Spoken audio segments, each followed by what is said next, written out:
Hello friends, ನಿಮ್ಗೇನಾದ್ರೂ ಒಂದು option ಕೊಟ್ಬಿಟ್ಟು ನಿಮ್ಮ ಒಂದು ಫೇವರೇಟ್ ಬ್ರ್ಯಾಂಡ್ ಆಫ್ ಕ್ಲೋತ್ಸ್ ನ ರಿಟೇಲ್ ಸ್ಟೋರ್ ಅಥವಾ ಒಂದು ಫ್ಯಾಕ್ಟರಿ ಔಟ್ಲೆಟ್ ನಲ್ಲಿ ತಗೊಳ್ಳಿ ಅಂತ ಅಂದ್ರೆ ನೀವು ಯಾವ್ದನ್ನ ಚೂಸ್ ಮಾಡ್ತೀರಾ? ಸೊ ನನ್ನನ್ನು ಕೇಳಿದ್ರೆ ನಾನು ಫ್ಯಾಕ್ಟರಿ ಔಟ್ಲೆಟ್ ನೇ ಚೂಸ್ ಮಾಡ್ತೀನಿ. ಸೊ ಯಾಕೆಂತ ಅಂದ್ರೆ ನಾನು ಕಂಪನಿ ಕಡೆಯಿಂದ ಡೈರೆಕ್ಟ್ ಆಗಿ ಪರ್ಚೇಸ್ ಮಾಡೋದ್ರಿಂದ ಒಂದು ಡೀಪ್ ಡಿಸ್ಕೌಂಟ್ ಸಿಗುತ್ತೆ. ಜೊತೆಗೆ ಒಂದು ರಿಟೇಲ್ ಸ್ಟೋರ್ ನಲ್ಲಿ ಏನು ಒಂದು ಮಿಡಲ್ ಮ್ಯಾನ್ ಶಿಪ್ ಗಳಿರುತ್ತೋ ಸೊ ಅದನ್ನ ಅವಾಯ್ಡ್ ಮಾಡಬಹುದು. ಸೊ ಇದೇ ರೀತಿಯಲ್ಲಿ ಒಂದು ಮ್ಯೂಚುವಲ್ ಫಂಡ್ ನಲ್ಲೂ ಸಹ ವರ್ಕ್ ಆಗುತ್ತೆ. ಸೊ ಆಕ್ಚುಲಿ ನಾವು ಮ್ಯೂಚುವಲ್ ಫಂಡ್ ನಲ್ಲಿ ಬೈ ಅಥವಾ ಒಂದು ಪರ್ಚೇಸ್ ಅಥವಾ ಇನ್ವೆಸ್ಟ್ಮೆಂಟ್ ಮಾಡಬೇಕು ಅಂತ ಅಂದ್ರೆ ಎರಡು ರೀತಿ ಇರುತ್ತೆ. ಸೊ ಮೊದಲನೇದು ಬಂದು ಒಂದು ಡಿಸ್ಟ್ರಿಬ್ಯೂಟರ್ ಕಡೆಯಿಂದ ನಾವು ಹೋಗ್ಬೋದು. ಸೊ ಇಲ್ಲಿ ಒಂದು ಎಂಟೈರ್ ಪ್ರೋಸೆಸ್ ಗೆ ಅವರು ಗೈಡ್ ಮಾಡ್ತಾರೆ. ಸೊ ನಾವು ಯಾವೊಂದು ಪ್ಲಾಟ್ಫಾರ್ಮ್ ಗೆ ಹೋಗ್ಬೋದು ಅಥವಾ ನಮ್ಮ ಗೋಲ್ ಏನಿದೆ ಅದು ರೀತಿಯಲ್ಲಿ ಅವರು ಅಡ್ವೈಸ್ ಮಾಡ್ತಾರೆ. ಇನ್ನು ಎರಡನೇದು ಬಂದು ನಾವೇ ಡೈರೆಕ್ಟ್ ಆಗಿ ಇಲ್ಲಿ ಇನ್ವೆಸ್ಟ್ಮೆಂಟ್ ಮಾಡೋದು. ಸೊ ನಿಮ್ ಮೈಂಡ್ ಅಲ್ಲಿ ಈಗ ಆಲ್ರೆಡಿ ಬರ್ತಾ ಇರತ್ತೆ, ಸೊ ಈಗ ಒಂದು ಮ್ಯೂಚುವಲ್ ಫಂಡ್ ಏಜೆಂಟ್ ಗಳು ಸೊ ಈ ರೀತಿಯ ಒಂದು ನಮ್ಮ ಟ್ರಬಲ್ ನ ಕಡಿಮೆ ಮಾಡ್ತಾ ಇದ್ದಾರೆ. ಅಂದ್ರೆ ಒಂದು ಸೆಲೆಕ್ಷನ್ ಆಗಿರ್ಬೋದು, ರಿಸರ್ಚ್ ಮಾಡ್ತಾರೆ. ಸೊ ನಮ್ಗೆ ಯಾವ ರೀತಿ ಒಂದು ಅಡ್ವೈಸ್ ಗೋಲ್ ಇರುತ್ತೋ ಸೊ ಅದೇ ರೀತಿಯಲ್ಲಿ ಅಡ್ವೈಸ್ ಮಾಡ್ತಾರೆ. ಸೊ ನಾವೇ ಅದನ್ನ ಮಾಡೋದು ವೇಸ್ಟ್ ಆಫ್ ಟೈಮ್ ಅಲ್ವಾ ಅಂತ. ಸೊ ಆದ್ರೆ ಏನ್ ಅರ್ಥ ಮಾಡ್ಕೊಳ್ಬೇಕು ಅಂತ ಅಂದ್ರೆ ಇಲ್ಲಿ ಮ್ಯೂಚುವಲ್ ಫಂಡ್ ಏಜೆಂಟ್ ಗಳು ಯಾವ್ದನ್ನು ಫ್ರೀ ಆಗಿ ಮಾಡೋದಿಲ್ಲ. ಸೊ ಹಾಗಾಗಿ ಈ ಒಂದು ವಿಡಿಯೋದಲ್ಲಿ ಇದು ಹೇಗ್ ವರ್ಕ್ ಆಗುತ್ತೆ, ಯಾಕೆ ಈ ತರ ನಡೀತಾ ಇದೆ ಅಂತ ನಿಮ್ಗೆ ಎಕ್ಸ್ಪ್ಲೇನ್ ಮಾಡ್ತೀನಿ. ಸೊ ಆದ್ರೆ ಯಾರೇನ ಗ್ರೋ ಕನ್ನಡ ಯೂಟ್ಯೂಬ್ ಚಾನಲ್ಗೆ ಸಬ್ಸ್ಕ್ರೈಬ್ ಮಾಡಿಲ್ಲ, ಸಬ್ಸ್ಕ್ರೈಬ್ ಮಾಡಿ ಹಾಗೂ ಬೆಲ್ ಐಕನ್ ಕ್ಲಿಕ್ ಮಾಡಿ. ಸೊ ನಾವು ಹೊಸ ವಿಡಿಯೋಸ್ ಹಾಕಿದಾಗ ನಿಮ್ಗೆ ನೋಟಿಫಿಕೇಶನ್ ಬರುತ್ತೆ. ಮಿಸ್ ಮಾಡ್ಕೊಳ್ಳದೆ ನಿಮ್ಮ ನಾಲೆಜ್ ನ ರೆಗ್ಯುಲರ್ ಆಗಿ ಅಪ್ಡೇಟ್ ಮಾಡ್ಕೊಳ್ಬಹುದು.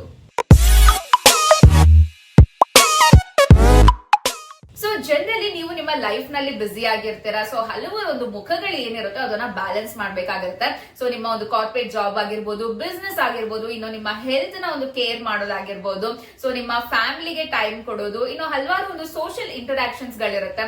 ಸೊ ಈ ಒಂದು ಟೈಟ್ ಶೆಡ್ಯೂಲ್ ಮಧ್ಯ ಸೊ ನಿಮ್ಗೆ ಒಂದು ಮ್ಯೂಚುವಲ್ ಫಂಡ್ ಅನಲೈಸ್ ಮಾಡ್ಬಿಟ್ಟು ನೀವೇ ಇನ್ವೆಸ್ಟ್ ಮಾಡೋದಕ್ಕೆ ಟೈಮ್ ಸಿಗೋದಿಲ್ಲ. ಸೊ ಅಥವಾ ನಿಮ್ಗೆ ಒಂದು ಟೈಮ್ ಸಿಕ್ಕರೂ ಸಹ ಸೊ ಇದು ಎಷ್ಟು ಕಷ್ಟ ಇರುತ್ತೆ ಅಂದ್ರೆ ಒಂದೊಂದ್ಸಲ ಅರ್ಥ ಮಾಡ್ಕೊಳಕ್ ಆಗೋದಿಲ್ಲ ಪ್ರಾಪರ್ ಆಗಿ. ಸೊ ಎಲ್ಲಿ ಇನ್ವೆಸ್ಟ್ಮೆಂಟ್ ಮಾಡ್ಬೇಕು ಅನ್ನೋ ಕನ್ಫ್ಯೂಷನ್ಸ್ ಗಳಿರುತ್ತೆ. ಸೊ ಆ ಒಂದು ಟೈಮ್ ನಲ್ಲಿ ಸೊ ಈ ಒಂದು ಮ್ಯೂಚುವಲ್ ಫಂಡ್ ಏಜೆಂಟ್ ಗಳು ಹ್ಯಾಂಡಿ ಆಗಿ ಸಿಗ್ತಾರೆ. ಸೊ ಅವರು ನಿಮ್ಮ ಗೋಲ್ಸ್ ಏನಿದೆಯೋ ಅದನ್ನ ಅನಲೈಸ್ ಮಾಡ್ತಾರೆ. ಸೊ ನಿಮ್ಗೆ ಯಾವ ಪ್ಲಾನ್ ಬೆಸ್ಟ್ ಸೂಟ್ ಆಗುತ್ತೆ ಅಂತ ಹೇಳ್ತಾರೆ. ಸೊ ಒಂದು ಪ್ರಾಪರ್ ಇನ್ವೆಸ್ಟ್ಮೆಂಟ್ ಪ್ರೋಸೆಸ್ ನಲ್ಲಿ ಗೈಡ್ ಮಾಡ್ತಾ ಹೋಗ್ತಾರೆ. ಸೊ ಫನ್ ಪಾರ್ಟ್ ಏನು ಅಂತ ಅಂದ್ರೆ ಸೊ ನಿಮ್ಮ ಹತ್ರ ಡೈರೆಕ್ಟ್ ಆಗಿ ಅವರು ಯಾವುದೇ ರೀತಿಯ ಮನಿನ ತೆಗೆದುಕೊಳ್ಳೋದಿಲ್ಲ. ಆದ್ರೆ ಇಲ್ಲೊಂದು ಕ್ಯಾಚ್ ಇದೆ. ಸೊ ಒಂದು ಏಜೆಂಟ್ ಆಗಿರ್ಬೋದು, ಒಂದು ಡಿಸ್ಟ್ರಿಬ್ಯೂಟರ್ಸ್, ಅಡ್ವೈಸರ್ ಮುಖಾಂತರ ನಾವು ಮ್ಯೂಚುವಲ್ ಫಂಡ್ ನಲ್ಲಿ ಇನ್ವೆಸ್ಟ್ಮೆಂಟ್ ಮಾಡೋದ್ರಿಂದ ಸೊ ಬೇಸಿಕಲಿ ಇಲ್ಲಿ ಒಂದು ರೆಗ್ಯುಲರ್ ಮ್ಯೂಚುವಲ್ ಫಂಡ್ ಸ್ಕೀಮ್ ನಲ್ಲಿ ನಾವು ಇನ್ವೆಸ್ಟ್ಮೆಂಟ್ ಮಾಡ್ತೀವಿ. ಅಂಡ್ ಇಲ್ಲಿ ಒಂದು ಏಜೆಂಟ್ ಅಥವಾ ಅಡ್ವೈಸರ್ಸ್ ಯಾರಿರ್ತಾರೋ ನಮ್ಮ ಹತ್ರ ಡೈರೆಕ್ಟ್ ಆಗಿ ಒಂದು ಫೀಸ್ ಅಂತ ಏನು ಕಲೆಕ್ಟ್ ಮಾಡೋದಿಲ್ಲ. ಸೊ ಆದ್ರೆ ಅವರು ನಾವು ಎಲ್ಲಿಂದ ಒಂದು ಮ್ಯೂಚುವಲ್ ಫಂಡ್ ಹೌಸ್ ಇಂದ ಪರ್ಚೇಸ್ ಮಾಡಿರ್ತೀವಲ್ವಾ, ಸೊ ಆ ಒಂದು ಮ್ಯೂಚುವಲ್ ಫಂಡ್ ಹೌಸ್ ಈ ಒಂದು ಏಜೆಂಟ್ ಅಥವಾ ಡಿಸ್ಟ್ರಿಬ್ಯೂಟರ್ಸ್ ಗೆ ಒಂದು ಕಮಿಷನ್ ಬೇಸಿಸ್ ನಲ್ಲಿ ಪೇ ಮಾಡ್ತಾರೆ. ಸೊ ನೀವ್ ಇವಾಗ ಥಿಂಕ್ ಮಾಡ್ತಾ ಇರ್ಬೋದು, ಸೊ ಅವರು ಒಂದು ಮ್ಯೂಚುವಲ್ ಫಂಡ್ ಹೌಸ್ ಅಲ್ವಾ ಪೇ ಮಾಡ್ತಾ ಇರೋದು, ಸೊ ನಮ್ಗೇನು ಪ್ರಾಬ್ಲಮ್ ಇಲ್ಲ, ಅವ್ರು ಪೇ ಮಾಡ್ತಾ ಇದಾರೆ ಅಂತ. ಸೊ ಆದ್ರೆ ನೆನ್ಪ್ ನಲ್ಲಿ ಇಟ್ಕೊಳ್ಳಿ, ಸೊ ಮಿಲ್ಟನ್ ಫ್ರೀಡ್ಮನ್ ಅವರು ಹೇಳ್ದಂಗೆ there is no such thing has free lunch ಅಂತ ಹೇಳ್ತಾರೆ. ಅಂದ್ರೆ ಯಾವ್ದನ್ನು ಸಹ ನಮ್ಗೆ ಫ್ರೀ ಆಗಿ ಸಿಗೋದಿಲ್ಲ ಅಂತ. ಸೊ ಇಲ್ಲಿ ಏನು ಒಂದು ಮ್ಯೂಚುವಲ್ ಫಂಡ್ ಹೌಸ್ ಗಳು ಒಂದು ಕಮಿಷನ್ ಚಾರ್ಜಸ್ ನ ಪೇ ಮಾಡ್ತಾ ಇದಾರೋ ಸೊ ಇದನ್ನ ಬೇರ್ ಮಾಡ್ತಾ ಇರೋದು ಬಂದು ಇನ್ವೆಸ್ಟರ್ಸ್ ಗಳ ಹೌದು. ಸೊ ಇಲ್ಲಿ ಒಂದು ಎಕ್ಸ್ಪೆನ್ಸ್ ರೇಷಿಯೋದ ಮುಖಾಂತರ ನಾವು ಯಾರು ಇನ್ವೆಸ್ಟರ್ಸ್ ಗಳಿರ್ತೀವೋ ಸೊ ಅವರೇ ಪೇ ಮಾಡ್ತಾ ಇರ್ತಾರೆ. ಸೊ ಒಂದು ಎಕ್ಸ್ಪೆನ್ಸ್ ರೇಷಿಯೋ ಒಂದು ರಿಲೇಟಿವ್ಲಿ ಸ್ಮಾಲ್ ಅಮೌಂಟ್ ಆಗಿರುತ್ತೆ ನಮ್ಮ ಇನ್ವೆಸ್ಟ್ಮೆಂಟ್ ಗೆ ನೋಡಿದ್ರೆ. ಸೊ ಆದ್ರೆ ಒಂದು ಲಾಂಗ್ ರನ್ ಅಲ್ಲಿ ಇದು ಕಂಟಿನ್ಯೂ ಆಗ್ತಾ ಹೋದ್ರೆ ಇದು ಒಂದು ಸೈಜಬಲ್ ಎಕ್ಸ್ಪೆನ್ಸ್ ಆಗಿರುತ್ತೆ ಅಂತ ಹೇಳ್ಬೋದು. ಸೊ ನೆಕ್ಸ್ಟ್ ಈ ಒಂದು ಫೀಸ್ ಪೇ ಮಾಡೋಕೆ ನಿಮ್ಗೆ ಇಷ್ಟ ಇಲ್ಲ, ಇದನ್ನ ಅವಾಯ್ಡ್ ಮಾಡ್ಬೇಕು ಅಂತ ನೋಡ್ತಾ ಇದ್ರೆ ನೀವು ಇನ್ವೆಸ್ಟ್ಮೆಂಟ್ ಮಾಡೋದಕ್ಕೆ ಮ್ಯೂಚುವಲ್ ಫಂಡ್ ಸ್ಕೀಮ್ ನಲ್ಲಿ ಡೈರೆಕ್ಟ್ ಪ್ಲಾನ್ ನ ಆಫ್ ಮಾಡ್ಕೊಳ್ಬಹುದು. ಸೊ ಇಲ್ಲಿ ನೀವೇ ಒಂದು ಮ್ಯೂಚುವಲ್ ಫಂಡ್ ಸ್ಕೀಮ್ ನಲ್ಲಿ ಇನ್ವೆಸ್ಟ್ಮೆಂಟ್ ಮಾಡ್ತೀರಾ. ಸೊ ಆದ್ರೆ ಅದಕ್ಕೆ ಮುಂಚೆ ನೀವು ಹಲವು ರೀತಿಯ ಒಂದು ಹೋಮ್ ವರ್ಕ್ ಗಳನ್ನ ಮಾಡ್ಕೊಂಡಿರ್ಬೇಕಾಗುತ್ತೆ. ಸೊ ಒಂದು ರಿಸರ್ಚ್ ಆಗಿರ್ಬೋದು, ಇನ್ನು ನಿಮ್ಮ ಯಾವ ರೀತಿಯ ಗೋಲ್ಸ್ ಇದೆ, ಆ ಒಂದು ಇನ್ವೆಸ್ಟ್ಮೆಂಟ್ ಮಾಡೋದ್ರಿಂದ ಇದನ್ನ ಅಚೀವ್ ಮಾಡಕ್ ಆಗುತ್ತಾ ಅಂತೆಲ್ಲ ಪ್ರಾಪರ್ ಆಗಿ ಅನಲೈಸ್ ರಿಸರ್ಚ್ ಮಾಡಿರ್ಬೇಕಾಗುತ್ತೆ. ಸೊ ಅಂಡ್ ಅಫ್ ಕೋರ್ಸ್ ಒಂದು ಎಕ್ಸ್ಪೆನ್ಸ್ ರೇಷಿಯೋ ಏನಿದೆ, ಒಂದು ಕಮಿಷನ್ ಪೇ ಮಾಡ್ತಿರೋದನ್ನ ಇಲ್ಲಿ ಅವಾಯ್ಡ್ ಮಾಡಬಹುದು. ಸೊ ಒಂದು ನಾರ್ಮಲ್ ಆಗಿ ನೋಡಿದ್ರೆ ಒಂದು ರೆಗ್ಯುಲರ್ ಸ್ಕೀಮ್ ಆಗಿರ್ಬೋದು ಅಥವಾ ಒಂದು ಡೈರೆಕ್ಟ್ ಪ್ಲಾನ್ ನ ನಾವು ಕಂಪೇರ್ ಮಾಡಿದ್ರೆ ಎಕ್ಸ್ಪೆನ್ಸ್ ರೇಷಿಯೋನ ಸೊ ಡಿಫರೆನ್ಸ್ ಬಂದು ಅರೌಂಡ್ 1% ಇರುತ್ತೆ. ಸೊ ಫಾರ್ ಎಕ್ಸಾಂಪಲ್ ನೋಡೋದಾದ್ರೆ ನಾವು ಸ್ಕ್ರೀನ್ ಮೇಲೆ ನೋಡ್ತಿರುವಂತೆ ಇಲ್ಲಿ ಡೈರೆಕ್ಟ್ ಸ್ಕೀಮ್ ನಲ್ಲಿ ಇನ್ವೆಸ್ಟ್ಮೆಂಟ್ ಮಾಡಿರೋದು ಒಂದು ಎಕ್ಸ್ಪೆನ್ಸ್ ರೇಷಿಯೋನ ನೋಡಿದ್ರೆ 0.58 ಇದೆ. ಸೊ ರೆಗ್ಯುಲರ್ ಸ್ಕೀಮ್ ನಲ್ಲಿ ಬಂದು 1.59% ಇದೆ. So let's take a mirror asset large cap fund ನ ಒಂದು ಎಕ್ಸಾಂಪಲ್ ಆಗಿ ನೋಡೋಣ. ಸೊ ಇದರಲ್ಲಿ ಎರಡು ಆಪ್ಷನ್ ಗಳಿದೆ. ಸೊ ಐದರ್ ಒಂದು ಏಜೆಂಟ್ ಆಗಿರ್ಬೋದು ಅಥವಾ ಡಿಸ್ಟ್ರಿಬ್ಯೂಟರ್ ಮುಖಾಂತರ ನಾವು ಇನ್ವೆಸ್ಟ್ಮೆಂಟ್ ಮಾಡೋದು ಅಥವಾ ಒಂದು ಡೈರೆಕ್ಟ್ ಆಗಿ ಒಂದು ಡೈರೆಕ್ಟ್ ಪ್ಲಾನ್ ಅಲ್ಲಿ ಇನ್ವೆಸ್ಟ್ಮೆಂಟ್ ಮಾಡೋದು. ಸೊ ಇಲ್ಲಿ ಒಂದು ಎಕ್ಸ್ಪೆನ್ಸ್ ರೇಷಿಯೋನ ನಾವು ನೋಡೋದಾದ್ರೆ ಡೈರೆಕ್ಟ್ ಪ್ಲಾನ್ ಅಲ್ಲಿ 0.58% ಇದೆ ಅಂಡ್ ರೆಗ್ಯುಲರ್ ಪ್ಲಾನ್ ಅಲ್ಲಿ ನಾವು ನೋಡೋದಾದ್ರೆ 1.59% ಇದೆ. ಸೊ ಅಪ್ರಾಕ್ಸಿಮೇಟ್ಲಿ ಇಲ್ಲಿ ಡಿಫರೆನ್ಸ್ ಬಂದು 1% ಇರೋದನ್ನ ನಾವು ನೋಡ್ತೀವಿ. ಸೊ ಇಲ್ಲಿ ಅಮೌಂಟ್ ಪೇಡ್ ಬಂದು ಸೊ ಇನ್ವೆಸ್ಟ್ಮೆಂಟ್ ಜರ್ನಿನಲ್ಲಿ ನೋಡಿದ್ರೆ ಅಷ್ಟೊಂದು ಸಿಗ್ನಿಫಿಕೆಂಟ್ ಅಂತ ಅನ್ಸಲ್ಲ ಈ ಒಂದು ಎಕ್ಸ್ಪೆನ್ಸ್ ಏನಿದೆಯೋ ಅದು. ಸೊ ಬಟ್ ಇಮ್ಯಾಜಿನ್ ನಾವು ಒಂದು 20 ಇಯರ್ಸ್ ಅದನ್ನ ಕಂಟಿನ್ಯೂ ಮಾಡ್ತಾ ಇದೀವಿ ಅಂತ ಅಂದ್ರೆ ಈ ಒಂದು 1% ಏನಿದು ಇದು ಹ್ಯೂಜ್ ಡಿಫರೆನ್ಸ್ ಆಗಿರುತ್ತೆ. ಸೊ ನೆಕ್ಸ್ಟ್ ನಾವು ಇದನ್ನ ಸ್ವಲ್ಪ ಬೆಟರ್ ಆಗಿ ಅರ್ಥ ಮಾಡ್ಕೊಳ್ತಾ ಹೋಗೋಣ. ಸೊ ನಾವು ಸ್ಕ್ರೀನ್ ಮೇಲೆ ನೋಡ್ತಿರುವಂತೆ ಸೊ ಈ ರೀತಿ ಒಂದು ಬ್ರೋಕರ್ ಆಗಿರ್ಬೋದು, ಏಜೆಂಟ್, ಡಿಸ್ಟ್ರಿಬ್ಯೂಟರ್ ಕಡೆಯಿಂದ ನಾವು ಇನ್ವೆಸ್ಟ್ಮೆಂಟ್ ಮಾಡ್ತಾ ಹೋದ್ರೆ ಸೊ ಒಂದು ಗುಡ್ ಏನು ಅಂತ ನೋಡೋದಾದ್ರೆ ಇದು ನಮ್ಮ ಲೈಫ್ ನ ತುಂಬಾನೇ ಈಸಿ ಮಾಡ್ಕೊಡುತ್ತೆ. ಸೊ ವಿತ್ ಜಸ್ಟ್ ಒಂದು ಸ್ಮಾಲ್ ಪರ್ಸೆಂಟೇಜ್ ಕಮಿಷನ್ ನ ಪೇ ಮಾಡ್ಬೇಕು. ಸೊ ಆದ್ರೆ ಇಲ್ಲಿ ಬ್ಯಾಡ್ ಏನು ಅಂತ ನೋಡೋದಾದ್ರೆ ಈ ಒಂದು ಕಮಿಷನ್ ಬಂದು ನಮ್ಮ ಇನ್ವೆಸ್ಟ್ಮೆಂಟ್ ಇಂದಾನೇ ಹೋಗ್ತಾ ಇರುತ್ತೆ. ಸೊ ಎಸ್, ನಮ್ಗೆ ಒಂದು 1 crore ಅಷ್ಟು ನಾವು ಏಜೆಂಟ್ ಗೆ ಪೇ ಮಾಡುವಂತ ಸಾಧ್ಯತೆಗಳಿರುತ್ತೆ.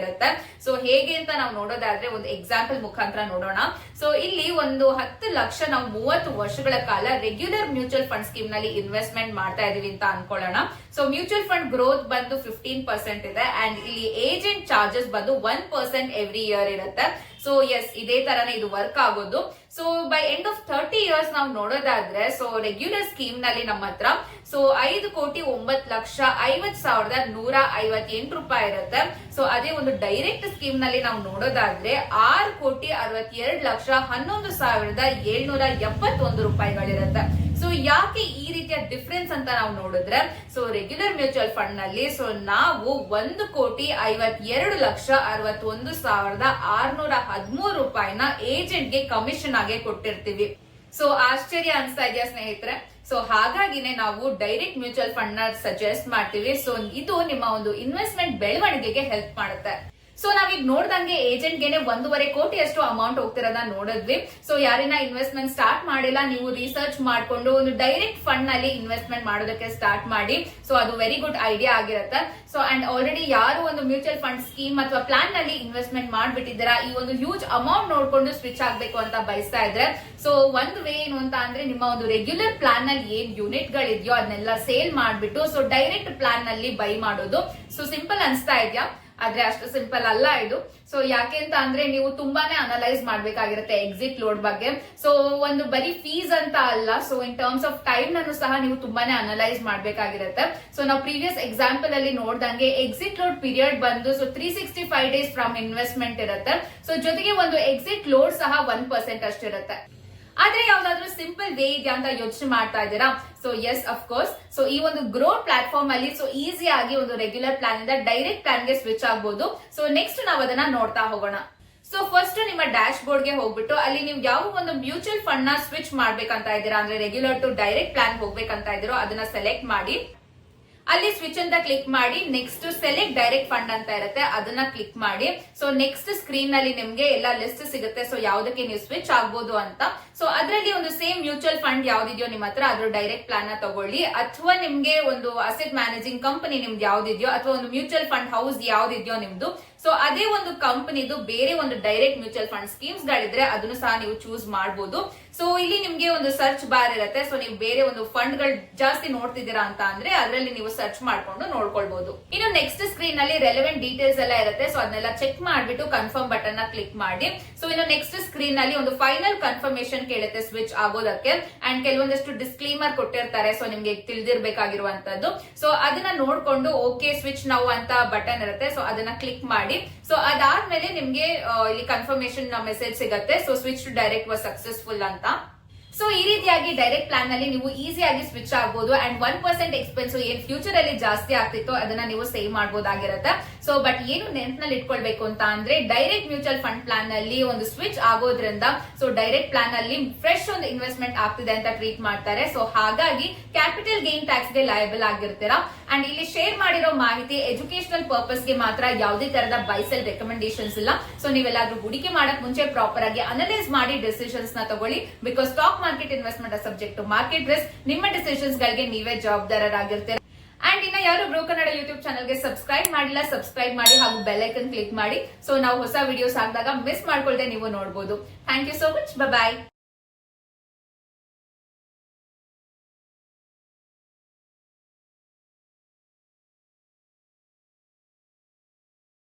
Investment in securities market are subject to market risks. Read all the related documents carefully before investing. Please read the risk disclosure documents carefully before investing in equity shares, derivatives, mutual fund, and or other instruments traded on the stock exchanges.